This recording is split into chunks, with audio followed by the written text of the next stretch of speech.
ఒకరోజు రాము పరిగెత్తుకుంటూ తన తాత దగ్గరకు వచ్చాడు. తాత, తాత, మన ఇంటి ముందు రోడ్డుపై నాకు 100 రూపాయల నోటు దొరికింది అని ఆనందంగా చెప్పి ఆ నోటును తాత చేతిలో పెట్టాడు. రాము నిజాయితీని చూసి తాత చాలా సంతోషించాడు. చాలా మంచి పని చేశావు రాము, ఇతరుల సొమ్మును మనం ఎప్పుడూ ఆశించకూడదు అని మెచ్చుకున్నాడు. మరుసటి రోజు కూడా రాము స్కూలుకు వెళ్ళి సాయంత్రం ఇంటికి తిరిగి వచ్చాడు. కానీ ఈసారి అతను ఏమీ చెప్పలేదు. అది గమనించిన తాత ఇలా అడిగాడు, రాము, ఈరోజు రోడ్డుపై నీకేమైనా దొరికిందా? రాము నిర్లక్ష్యంగా నవ్వుతూ, దొరికింది తాత, 1 రూపాయి కాయిన్ దొరికింది, కానీ అది 1 రూపాయే కదా అని తీసుకురాలేదు అన్నాడు. తాత చిరునవ్వు నవ్వి రాముని తన దగ్గరకు పిలిచాడు. రాము, నీకు ఒక ముఖ్యమైన విషయం చెప్పాలి.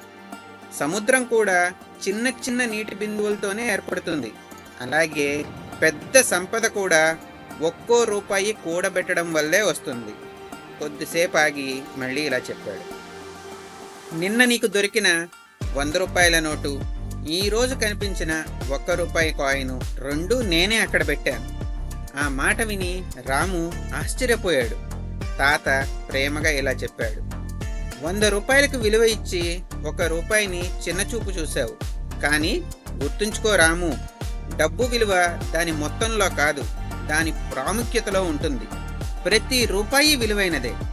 తాత మాటలు రాము మనసులో బలంగా నాటుకుపోయాయి. ఆ రోజు నుంచి అతను ఎంత చిన్న మొత్తమైనా గౌరవించడం, పొదుపు చేయడం అలవాటు చేసుకున్నాడు. నీతి: ప్రతి రూపాయిని గౌరవించు. చిన్న పొదుపులే పెద్ద సంపదకి పునాది. Please like, share and subscribe. Thank you.